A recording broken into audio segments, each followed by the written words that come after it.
Hi, everybody. We're going to give it just a minute to give everybody time to get in.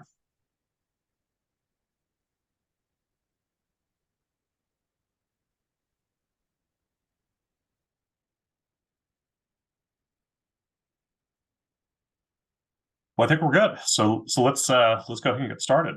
Thanks for joining. My name is Kevin Mahoney. You'll also hear briefly from a colleague of mine, Ken Cranstone. He and I are with Integris Wealth Management. We're here with our guest, Steve Shapiro.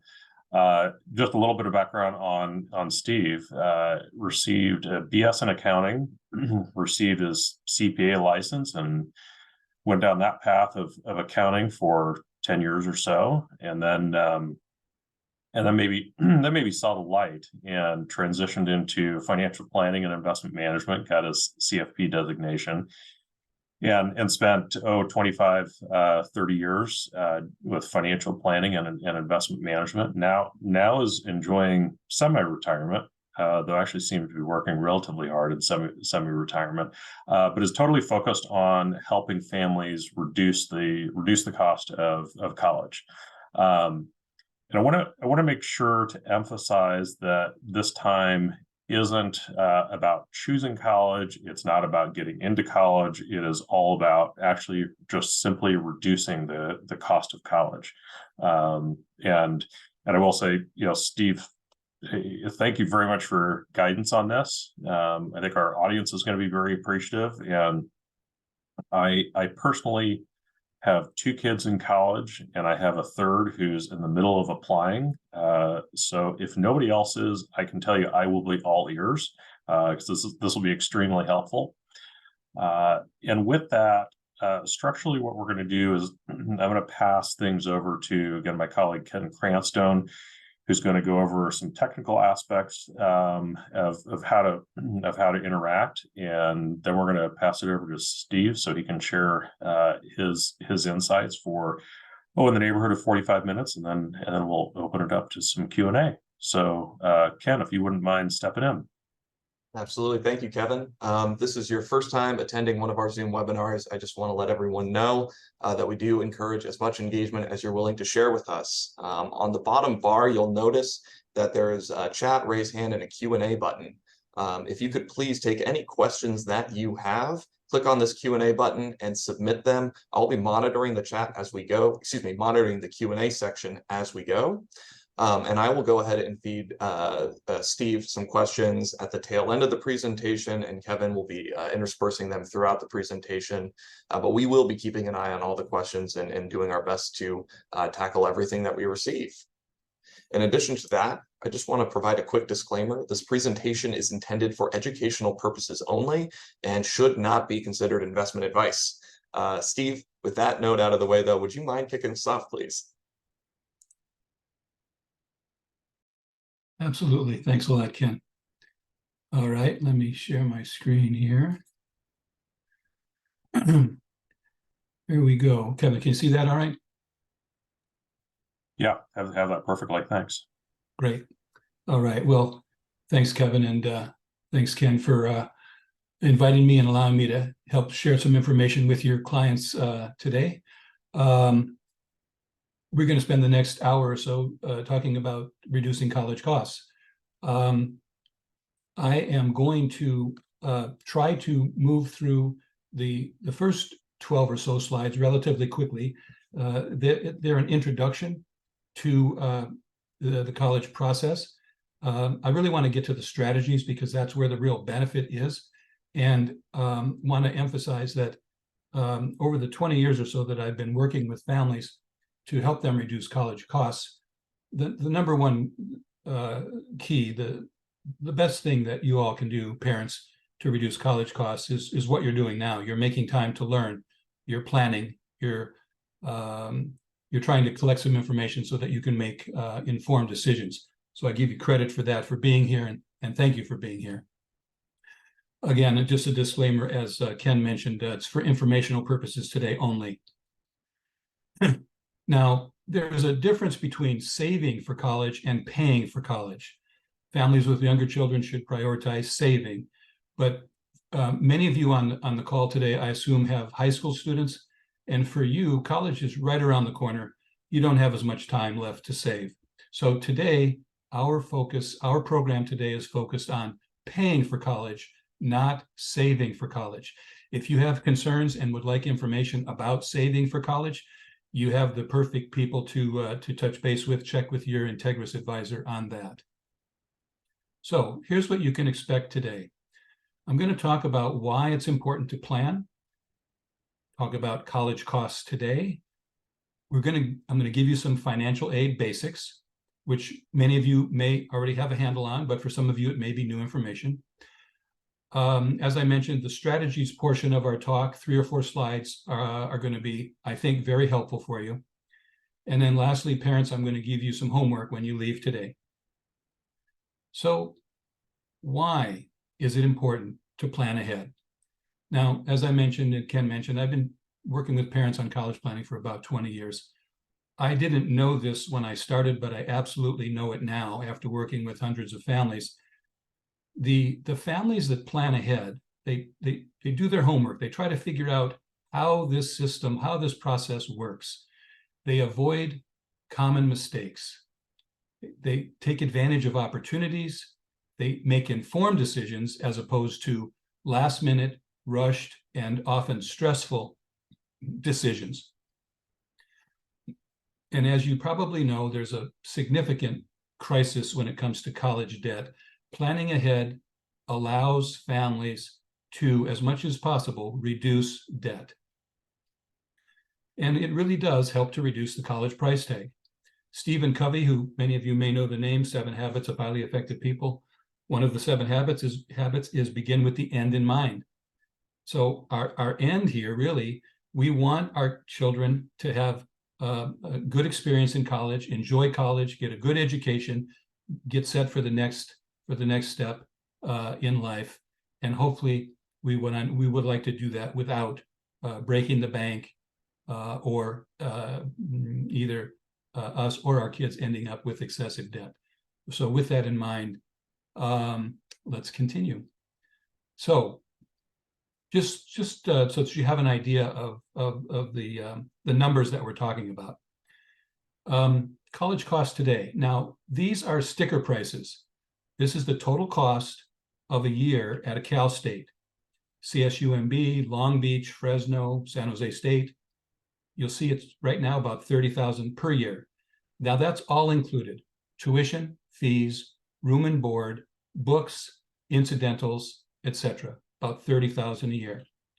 UCs, believe it or not, are around 40. Cal is around $42,000 per year. Many private colleges and universities now are between $80,000 and $90,000. In fact, I talked to a parent recently whose kid is looking at USC, $91,000. NYU over $90,000. And here's something that you may not know, parents. So for those of you that have seniors who are looking at colleges, if you have up and coming high school kids, they may be looking at out-of-state flagship colleges, public flagship colleges, University of Oregon, University of Washington, University of Colorado. A fair number of students from the Central Coast here apply to these colleges. Many parents assume, since UCs cost around $40,000, that it's probably around the same. It's not. The out-of-state flagship schools, their mission is to support in-state students, just like it is here in California. So parents, be aware, if your students are looking at one of these out-of-state flagship schools, you are almost certainly looking at roughly 55 plus or minus thousand per year. Quick question on that one, that slide. You mentioned it's all inclusive, and I'm wondering what, if any, costs might actually not be included in that total number. For instance, I presume that travel to and from home and school isn't included. That at least I would imagine families would want to factor into the mix. Is there anything else that might not be included in that number? Yeah, good question, Kevin. And the things that come to mind, the biggie is travel. You're absolutely right. Most colleges underestimate travel expenses. So when you see a budget from a college that the cost is going to be X amount, say 40,000, the likelihood is the travel is understated, and you need to add another several thousand, depending upon where your child is located. The other factor sometimes that is underestimated, and now it's a case-by-case basis, but it's some of the incidentals, some of the spending costs can be higher than what the college is estimating. Could be spending costs, could be housing costs. So it is important to try to look at the numbers with a bit of a skeptical eye to make sure that they're realistic. So that's a really good question. Got it. Thanks. So let's go over some financial aid basics. Then we're going to talk about the different types of financial aid. Then we're going to get into the strategies. Let me just take my watch off so I can keep an eye on the time. Okay. So let's talk about financial aid. Exactly what is it? Financial aid consists of 4 possible items. If your child is to receive financial aid, whether it be from, the federal government, the state government, or in your case, that is the case of most of the people on this call, most of the financial aid that they might receive is going to come from the colleges themselves, because affluent families typically don't receive a lot of financial aid from the state or federal government. Now, these are the 4 components of financial aid: grants, scholarships, loans, and work study. Now, it's pretty obvious. Grants and loans are free money. This is what we would like for our kids to receive. And many of them will receive that. But you need to understand that when a college talks about offering financial aid, they are also including loans and work study in that definition. So when you hear colleges claim that they are very generous with financial aid, that's good, that's fine, but you need to dig a little deeper and be sure to ask, okay, well, tell me more. When you're talking about financial aid, how much of that financial aid that you're talking about is free money and how much is loans and work study? But just understand that if your child is going to be offered any financial aid, it's going to be one of these 4 items. That's all there is. So if they're awarded financial aid, on what basis are they offered it? Well, it's either need-based aid based on the family's income and assets, or it's merit aid based on something that the student brings to the table that the college likes and they want the student to attend their school. It's very important to understand, to know where your child stands in this financial aid process, because it could have an impact on the schools or the types of schools to which your kids apply. So, first question is, will your child qualify for need-based financial aid? Here's the formula. This is the formula that's used by all the schools, by the federal government, by the state government. It starts with cost of attendance. Now, we've talked about cost of attendance. We know the CSUs cost about 30. We know the UCs cost about 40. We know the privates are between 80 and 90. So you take the cost of it. Now, this is a school by school calculation. You take the cost of attendance at a particular school, you subtract the student aid index. I'm going to tell you more about that in just a minute. You subtract the student aid index, and the result is financial need. If this is a positive number, your child qualifies for need-based aid at this particular school. Now, you may have heard, for those of you like Kevin who have kids in college, you've probably heard of expected family contribution, or EFC. The new name for that is student aid index. So let's talk a little bit about student aid index, because that's the key to understanding need-based aid. So where does that number come from? Student aid index. Well, students fill out the FAFSA and sometimes the CSS profile, second financial aid form, requested by many private colleges. And when you fill out the financial aid forms, the FAFSA and the profile, they ask a lot of questions about parent income and student income. And they ask about when the student is a senior, fall of their senior year, while they're making applications, they're also filling out this FAFSA. And the question is, okay, well, if they're going to look at income, what year are they looking at? And the answer is they're looking at the tax year 2 years prior to graduation.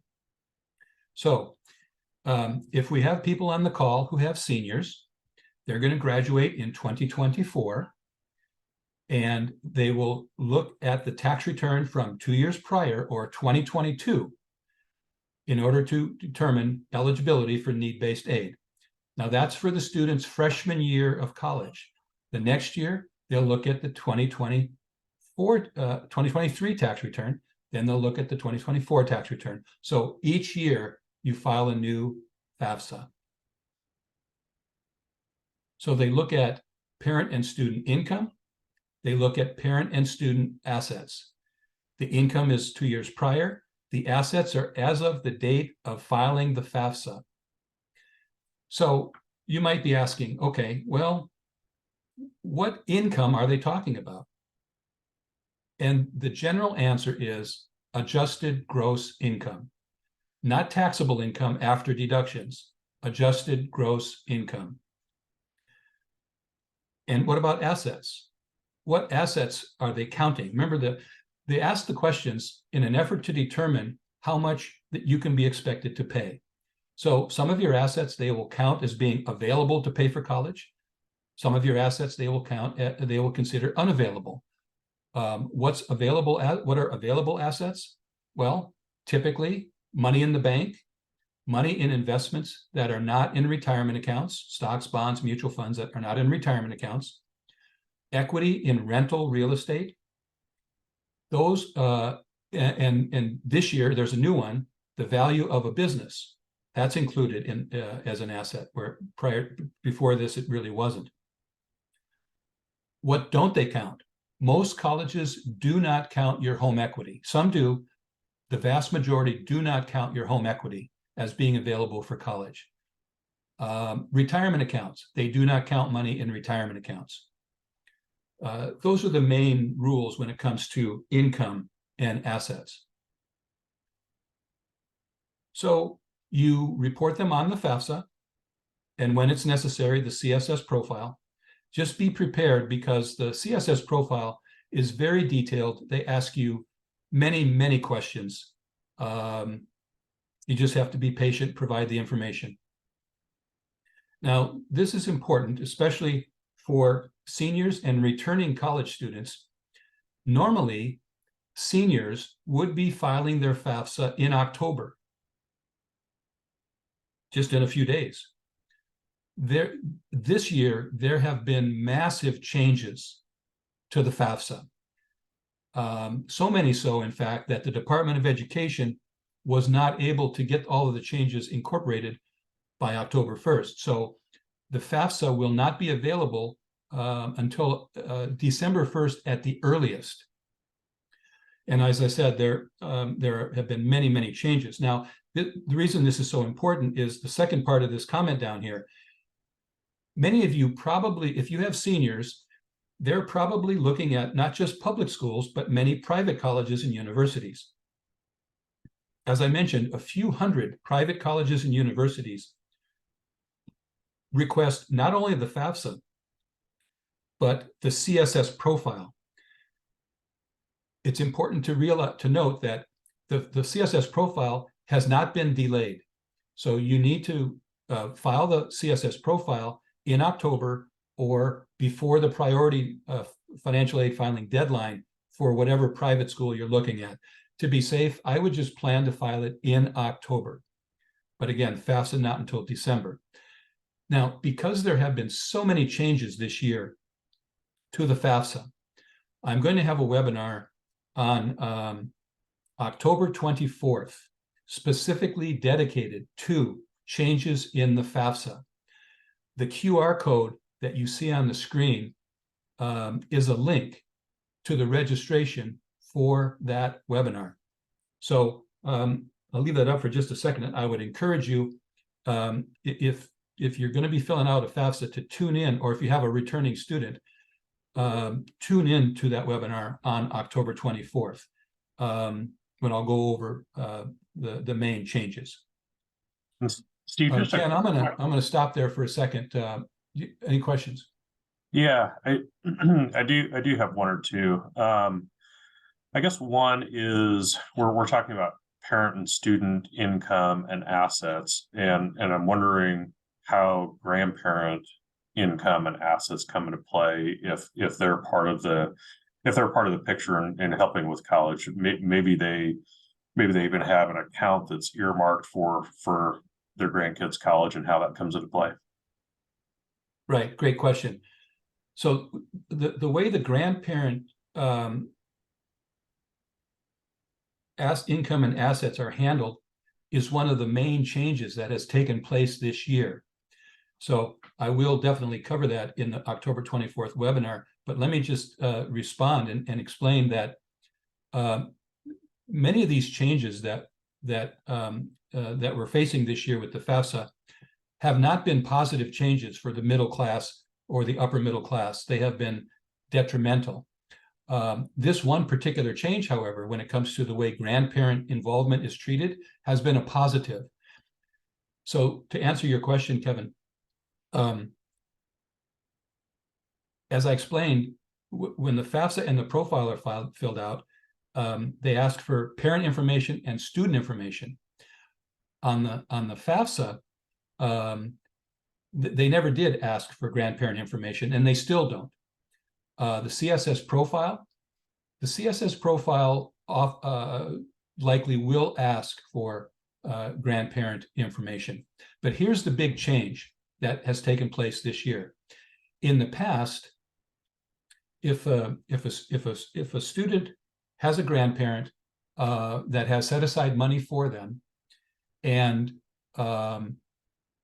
money is withdrawn from the 529, the grandparent-owned 529 plan, to help pay for college, under the old rule, that often had a negative impact on the student's financial aid. If they were receiving need-based aid, that grandparent withdrawal oftentimes hurt and reduced financial aid awards the following year. That has gone. That's no longer in place. So what it means is there's much more flexibility and less of a negative impact when grandparents help out by withdrawing money from the 529 plans. So that's a good thing. Now, that is true of the public colleges and universities. We're not exactly certain what impact, if any, that will have on the private colleges and universities, because the situation is different. When you're getting government money versus school money, we're not quite sure about some of these changes and how it's going to impact if the students are at private colleges.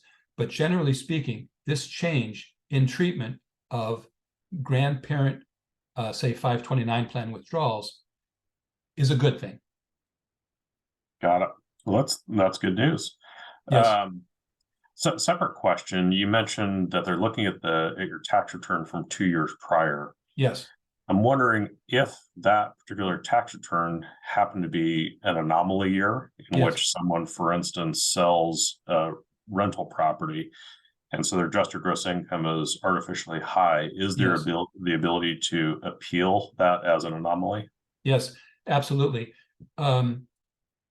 Because they're looking at a tax return from 2 years prior, we know that things change.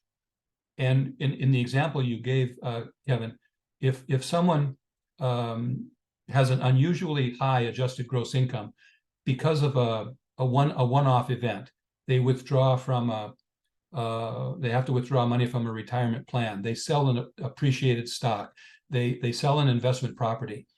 They get a severance check, whatever it might be. If the income from that tax return 2 years prior is significantly and unusually high, it is absolutely something that the family should appeal to the college once the financial aid award is received, to explain what colleges refer to as special or unusual circumstances, to ask them to please consider these new facts and ask them to reevaluate the financial aid award. So yes, absolutely, it's not uncommon, and many parents don't understand that they can appeal. But yes, you can appeal, and in many cases, the appeal is successful, and it does make a difference. Right. Thanks. Cool. Thanks, Kevin. So we've talked about need-based aid. Let's talk about merit aid, and then we're going to get into some strategies. We're about 12:25, so I think we're doing okay on time here. So merit aid, I think, again, it's pretty obvious. Merit aid is awarded primarily by the private colleges and universities to the students based on some skill or talent or something positive in the student's resume, so to speak, that the college values, and they really feel like the student would be a positive offer a positive contribution on their campus. To whom is merit aid awarded? Well, I just mentioned it. It's awarded to the students that the colleges want to attract to their campus. Now, here is something that most of us don't realize, and this is really important to keep in mind, and that is that the college acceptance process is not a meritocracy. And what I mean by that is, you know, we're tempted to think that the students with the best grades and the best test scores and the best extracurricular activities, the students that really put it all together, they're the ones that get the biggest merit aid awards. That is not always the case, and it's really important to remember that. The most qualified students aren't always the ones admitted or receiving the big merit aid packages. Why is that? It's, without going into too many details, it's really because these private colleges and universities are trying to attract the students that they want. They're trying to build the class that they want. In other words, they want a certain number of males. They want a certain number of females. They want a certain number of STEM kids. They want a certain number of liberal arts. They want a certain ethnicity balance. Those are all different factors or buckets that the colleges are trying to fill. And in many cases, their decisions on admission have to do with what they need. Which buckets do they need to fill? The reason it's so important that parents and students remember this is because much of the outcome is beyond the student's control. The colleges really are in control of this process. They decide who to accept. They decide who to offer merit aid to based on what they need, not necessarily based on the student who's most qualified. So what that means is, students, if you are not admitted to some of your favorite private colleges, it's not because you weren't qualified. It's not because you did anything wrong. It's because the college did not need what you were offering at that point in time. It's not personal, because it hurts when you get rejected. And I'm suggesting that it's really important to realize that it's not you, it's the process. This is why, of course, students apply to a variety of colleges to give themselves a chance to be accepted to a number that are, you know, a good fit. Steve, that's sobering. I'm sorry, Kevin? Oh, I just said that's sobering. Yeah, well, that's the real world. And in fact, I think one of our listeners, one of our viewers today, is an educational consultant, Joanne, who can tell us a lot more about that. But let's just leave it at that. But it is sobering, and it's really important for parents to remember this, and students. It's not personal. So let's get into some of these strategies, because parents, I'm being straightforward with you, really honest, and saying these strategies will work if you pay attention, if you can make them work in your situation. They do help reduce college costs. We're going to break it into financial aid strategies. Then we're going to talk about application strategies, and then we're going to touch on tax and other strategies. It's about 12:30, so I think we're doing okay. We've got about 15 minutes and then questions, but I can stop there for just a moment. Either Kevin or Ken, if there are questions you want me to touch on before we move on.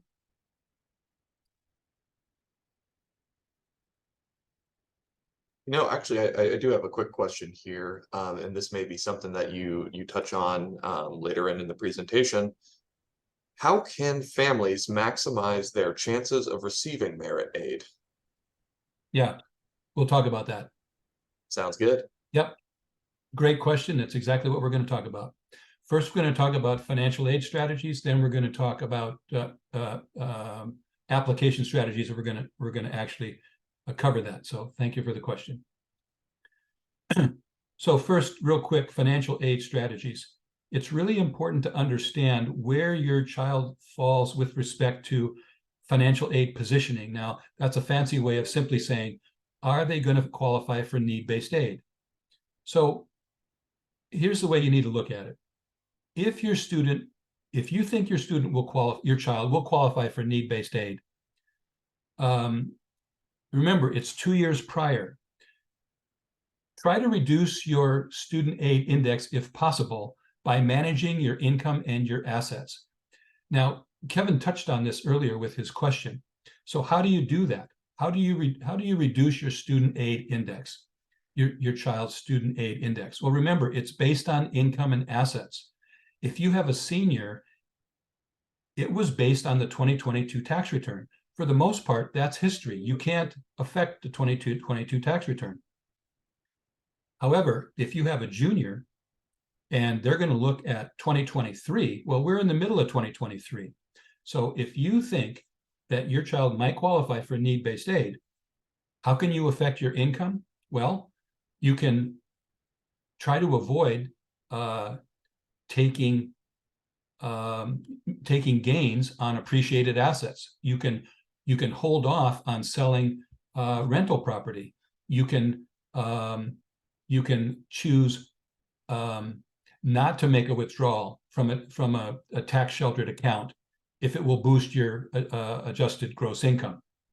Now, are all of these strategies valid in every case? No. That's why we have the disclaimer in the beginning of the presentation that says, if you're talking about any of these strategies with your, if you're considering them, talk to your financial advisor, talk to your tax advisor before you make a decision that could have an impact beyond college.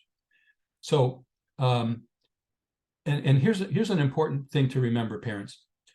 I'm suggesting that if your student might qualify for need-based aid, don't forget that it's not black or white. It's not yes or no necessarily. If you calculate your student aid index, and let's say it's $40,000, that's what they expect you to pay every year. If you remember the formula, cost of attendance minus student aid index, your student will not qualify for financial aid at a UC because it costs about $40,000. But what if your student is applying to one of the Claremont schools or Santa Clara or any number of other colleges that cost $85,000? Well, do the math. $85,000 cost minus $40,000 student aid index, SAI. Now your student qualifies for $45,000 of need-based aid. So yes, could it help to do this type of planning that we're talking about? The answer is for the publics, no, it won't make a difference. But for the privates, yes, it could make a difference. If your child is in a situation where it looks like they'll qualify for need-based aid, you can choose colleges that are more generous with need-based aid. Now you may say, okay, well that's cool, but how do I know? How do I choose colleges that are more generous with need-based aid? I can't get into all the details in this short amount of time, but what I can tell you is on my website, Tuition Solutions Now, there's a page that says resources. There's a tab at the top. under that tab, there's a lot of resources, including websites that will help you answer this question. How do I find colleges that award need-based aid? How do I find colleges that award merit aid? Check out the resources on my website. They're very helpful. Now, what if you have a higher income and assets, and your child is not going to qualify for need-based aid? Public, private, they're just not going to qualify anywhere. Well, then you have to focus on private college. If they're applying to private colleges, you have to focus on private colleges that award merit aid. Otherwise, you're going to end up paying full price. Now, here again, financial aid strategies to reduce college costs. The custodial parent, if they're in a divorce situation, only one of the parents' information goes on the FAFSA. The CSS profile for private schools, they ask for both parents, but the FAFSA only asks for one parent. Well, which parent? This was another of the big changes this year. The new rule is the parent who provides over half the support provides their information on the FAFSA. Now, this is going to be a real Pandora's box to determine who provides over half the support. Sometimes it's clear, many times it's not. So it's an important issue to pay attention to really pay attention to if you're in a divorce situation, to try to determine which parent appears on the FAFSA, because as you might imagine, since they're only asking for one parent's information, if one parent's income and assets are higher relative to the other, it could make a big difference to financial aid. So this is a big deal, determining which parent goes on the FAFSA. Now, this isn't exactly a financial aid strategy, but it does affect financial aid, so I throw it in here. And I don't want to spend a lot of time on this, but I just want to point out to you, especially if you have younger children, juniors, sophomores, and freshmen, that all of your kids are volunteering. All of your kids are doing, they have activities outside of school.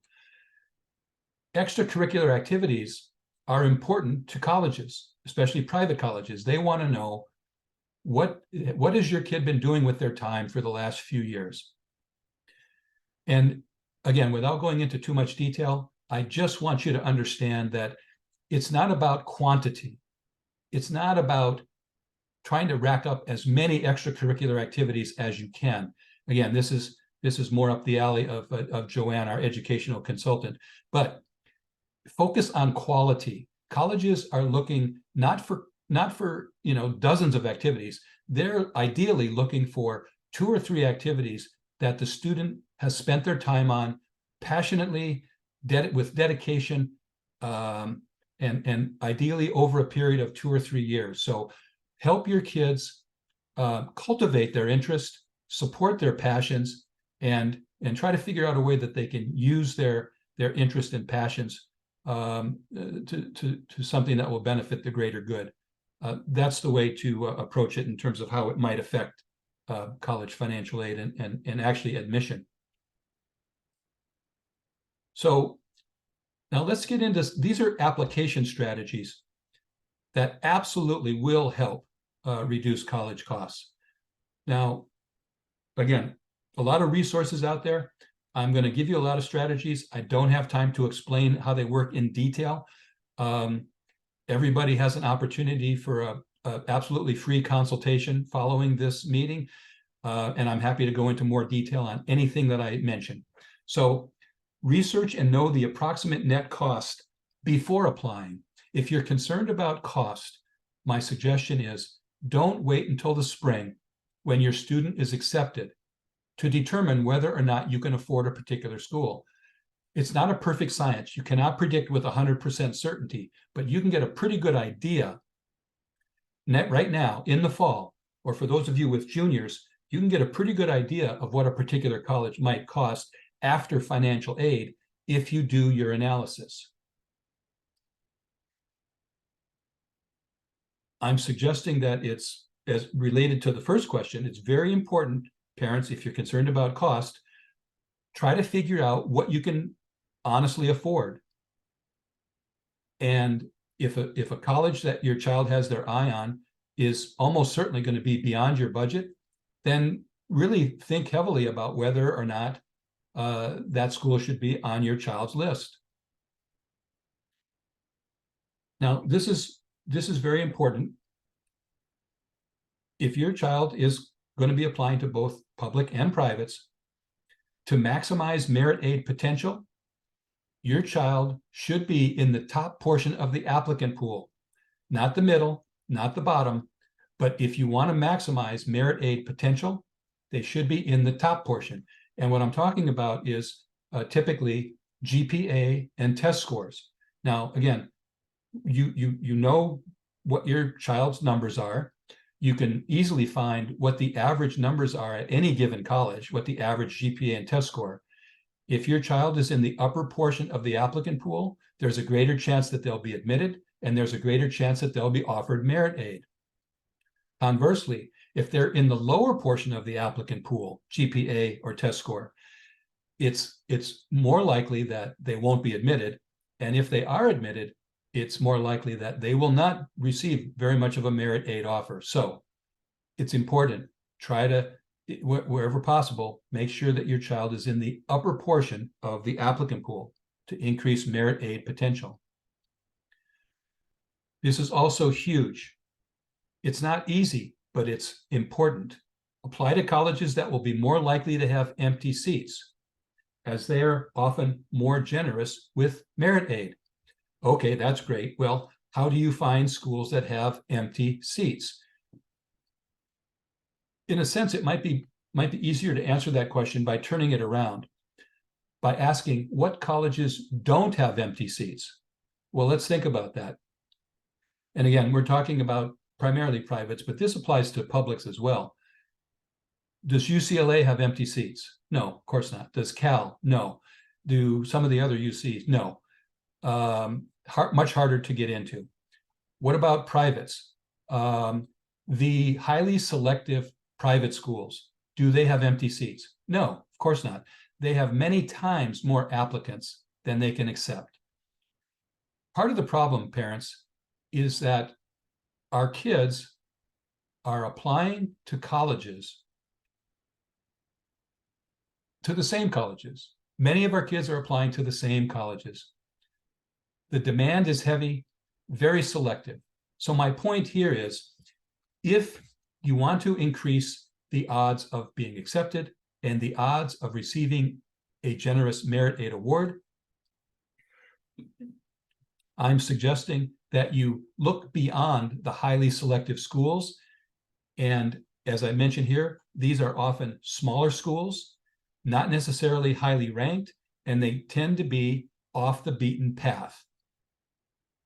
So can you find schools in that category that are a good fit for your student?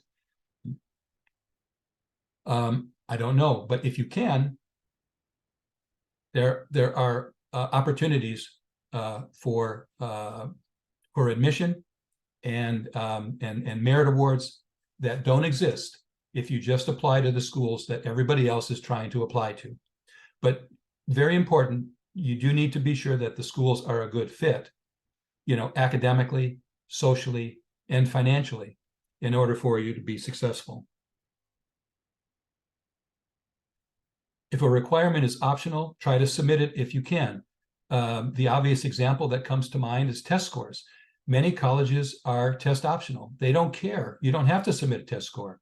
But the numbers are showing that for students who apply to test optional schools, if they have good test scores and they submit those test scores, that the admission rate for students who do submit test scores is higher than for those who don't. So keep that in mind when you're talking to your counselors, your educational consultants, because I'm sure they're helping you with this.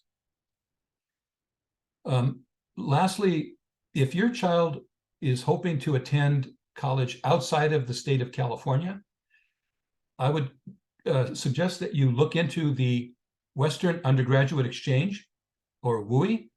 It's a consortium of schools in the Western states that have agreed to, public schools that have agreed to limit tuition. So many students attend schools in Oregon, Washington, Colorado, Utah for about the same price as a CSU, $25,000, $30,000. So consider the Western Undergraduate Exchange, you know, if your child is hoping to go out of state. And lastly, there's a, you know, colleges have a list of many factors that they consider when they're looking at who they're going to accept. You've got the obvious, you know, grades, test scores, the rigor of the curriculum, you've got the essay, etc. But many colleges also consider a factor called demonstrated interest. Demonstrated interest is pretty much what it says. Has the student expressed any interest in coming to school, to our school? Now, if, again, this is public information, you just have to go and look for it. If there are schools, private schools, on your students list who consider demonstrated interest important, I would suggest that it's helpful to know that, and that your student should, by the way, be demonstrating some interest. Well, how do you demonstrate interest? You visit. You spend time on their website. You contact them. You email them. You talk to a representative from the college. You open the emails that they send to you. Many of you realize, I'm sure, that in today's age with technology, they know if your kid has visited their website. They know how much time your kid has spent on their website. They know which pages they visited and for how long. So showing demonstrated interest can be beneficial to not just admission, but to merit awards. Now, let's quickly go through some tax strategies, and then we'll finish it up with some questions. And I'm just going to go quickly through this. If any of these you think are pertinent to you, please talk to, you know, Kevin or your Integra advisor or your tax advisor.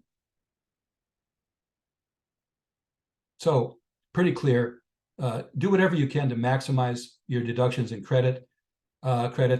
If you have 529 plans and you're making withdrawals, 529 plans are great, but if you withdraw too much money from them, you may end up having to pay taxes on some of the withdrawals. So be careful about that.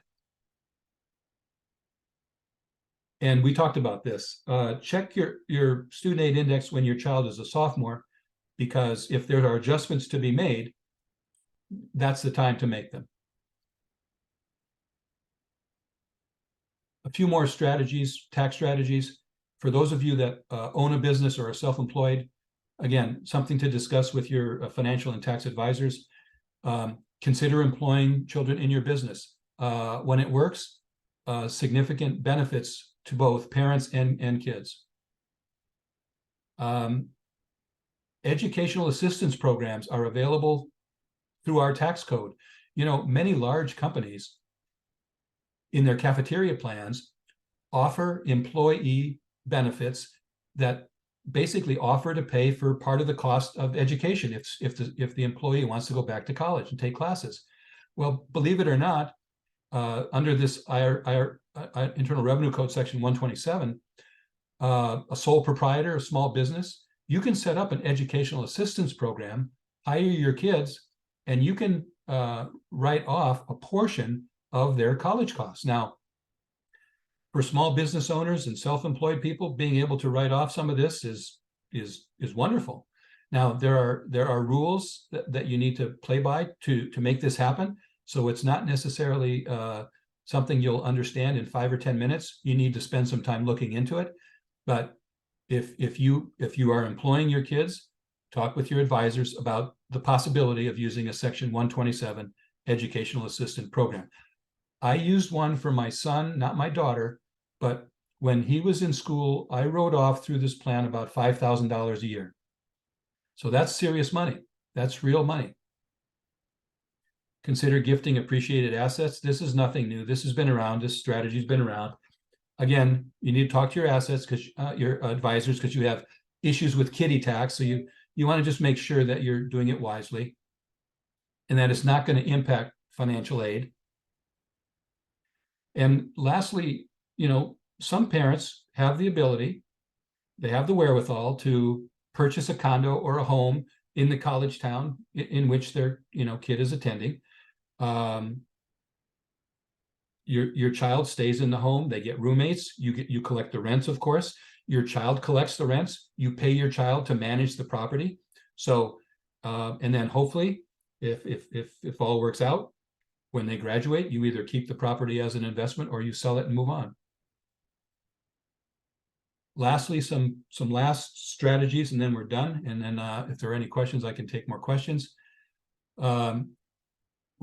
Anything you can do to improve your cash flow to free up money for college, whether you're saving for college or paying for college. Sit with your advisors, look over your cash flow, see if there are areas where you can make adjustments to free up some money. Again, same thing, review your budget, see if you can free up some additional funds. Now, a couple things that may not seem very obvious. Review your automobile and your homeowner insurance deductibles. Many of us have low deductibles because it feels good. We feel good knowing we have a low deductible. Well, you pay for that. So again, talk to your insurance financial advisors. If you can increase your insurance deductibles to the point where you're still comfortable that you're comfortable with the number, you might save a significant amount in premiums if in fact this works for you. If your child is driving and they're going to go off to college, talk to your insurance agent, because most major companies have some sort of a deferment where you can put your child on hold or a deferment while they're away at college. They can still drive when they come home, but my insurance has been with Farmers, and when my daughter went off to college, I did this for her, and we saved literally about $1,000 off the premium for the year because she was on a deferment. So check with your insurance company. It really does work. Clearly, there are a lot of options for purchasing textbooks these days. It's changed over the years. Don't buy the textbooks in the bookstore. Be wise about buying your textbooks. Look for private scholarships. It requires a fair amount of time and effort, but it can be successful. Some students can take community college classes while they're in high school, get college credit, reduces the amount of time they have to spend in college. And lastly, community college or commuting is an option that will save you a lot of money if it fits your family situation. So parents, here's your homework. We talked about all this. Continue saving, calculate your SAI. Every college is required to have a net price calculator on their website. I would encourage you to do it. Complete the net price calculator. Now, it's mostly focused on need-based aid, but do it anyway. Determine if your child's going to receive need-based aid. Choose colleges wisely. Determine how much you can afford. We talked about all this. This is really important. Talk to your children about your budget. Set expectations. Look at it this way. If you were going to replace a car and it could afford $30,000, you wouldn't be looking for cars that cost $80,000. Many parents say, just pick the colleges you want. We'll worry about the money later. I get it, but that can result in a very expensive outcome and a lot of debt. So be careful. Talk to your kids about what you can afford, set expectations, and get help if you need it. Now, last slide. As I mentioned, everybody that attends one of my talks, I offer a free visit. I'm happy to do it.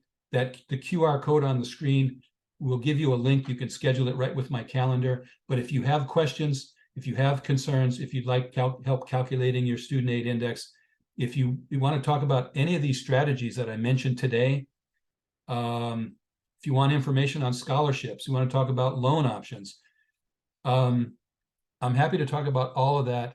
All you need to do is schedule the appointment and let me know. So with that, I am finished. So Kevin or Yeah. Ken, And yeah, and questions? Steve, thanks so much for that. We do have a few more minutes before we hit the top of the hour. So, and we do have a handful of questions we can probably knock out. So Ken, do you have those? Yeah, absolutely. Let me go ahead and start off with, does scholarship funding reduce need-based financial aid?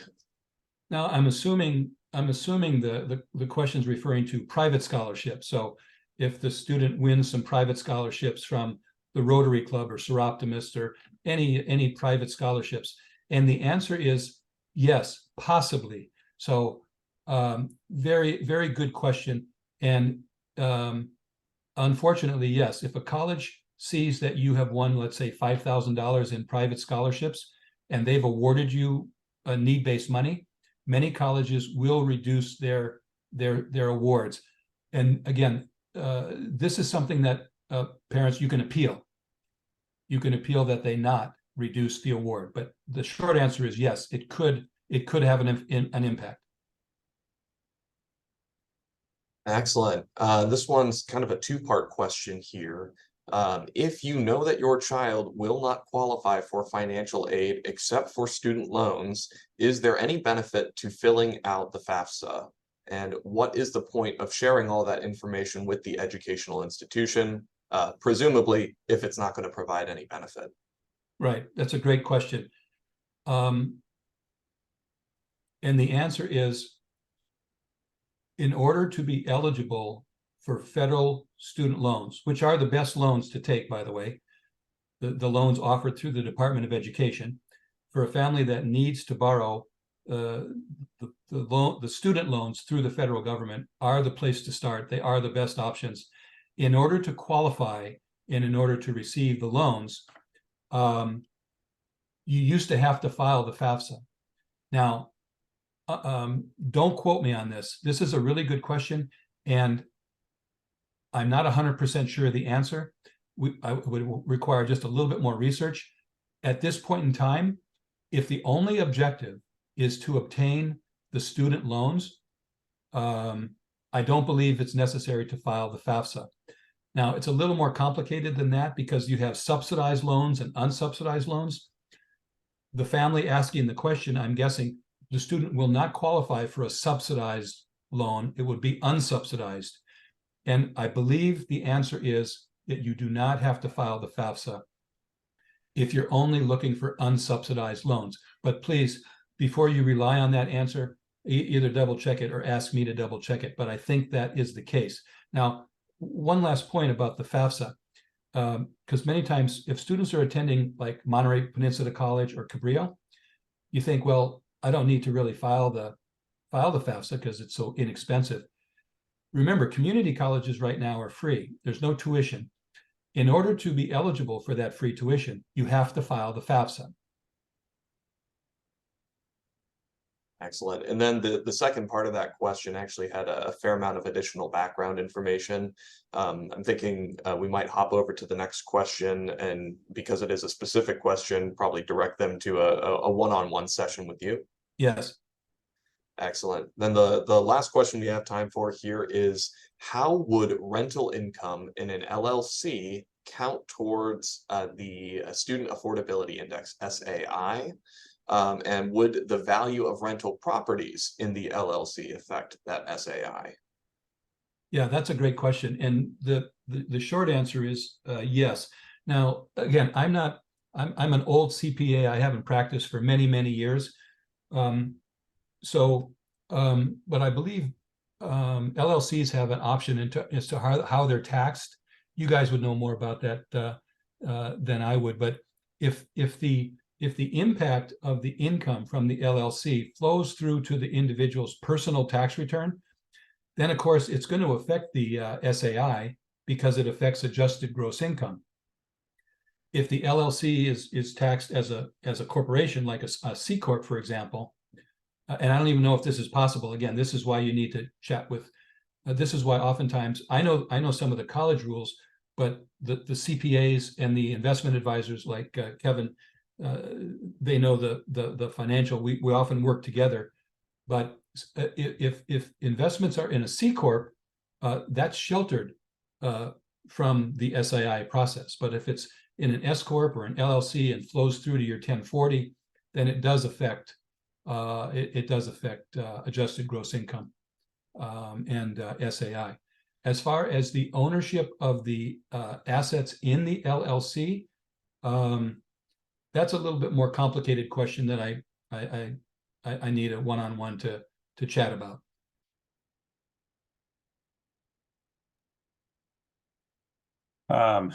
Well, Steve, we're basically exactly at the top of the hour, and thank you so much. Thanks to all the attendees for tuning in. And Steve, your experience and insights are invaluable. And with 4 years of college, probably ranging anywhere from $50,000 to $400,000, it's overwhelming. But you gave us a lot of guidance and a lot of good tips. So thanks for your time today. Thank you also very much for offering our audience the free consultation. My guess is you actually get taken up on that offer for some additional help. So thank you all. Steve, again, thank you, and have a wonderful afternoon. You're welcome. Thank you, guys. Thanks, everybody. Take care. Take care.